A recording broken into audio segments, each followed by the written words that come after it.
நாம் தினசரி வாழ்க்கையில் தவறுதலாக செய்யும் சில செயல்கள் நிதி நெருக்கடிகளை உருவாக்கலாம்.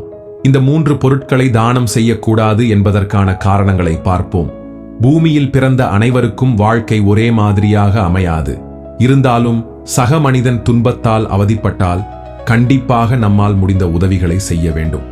ஆனால் நம் சாஸ்திரங்களில் சில பொருட்களை மறந்தும் தானம் செய்யக்கூடாது என்று கூறப்பட்டுள்ளது.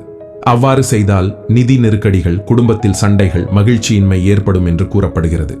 இப்போது அந்த 3 பொருட்கள் என்னென்ன என்பதை பார்ப்போம். நம் முன்னோர்கள் கூறுவதுபடி சூரியன் மறைந்த பிறகு வெள்ளை நிற பொருட்களை தானம் செய்யக்கூடாது. அதாவது உப்பு, பால், தயிர் போன்றவற்றை யாருக்கும் கடன் கொடுக்கக்கூடாது. அப்படி கொடுத்தால் நிதி நெருக்கடி ஏற்படலாம். 2வது, சமையலறை பொருட்கள். நம் வீட்டில் சமையலறையில் பயன்படுத்தும் பொருட்களை யாருக்கும் கடன் கொடுக்கக்கூடாது. ஏனெனில் சமையலறை என்பது பூஜை அறைக்கு நிகரானது என்று கருதப்படுகிறது.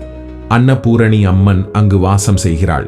குறிப்பாக அரிசி பானை, சாதம் வைக்கும் கரண்டி, தட்டு, அரிசி அளக்கும் அளவை யாருக்கும் கடன் கொடுக்கக்கூடாது. நம் வீட்டில் இருந்து தானம் செய்யும் பொருட்கள் நம்முடைய வாழ்க்கையில் நேர்மறையான மாற்றங்களை ஏற்படுத்த வேண்டும். ஆனால் நாம் அறியாமல் சில தவறுகளை செய்தால் அதன் விளைவுகள் எதிர்மறையாக இருக்கலாம். ஆக நாம் அறியாமல் செய்யும் சில விஷயங்களை மாற்றிக்கொண்டால் போதும். வீட்டில் மகாலட்சுமியின் அருள் கிடைக்கும்.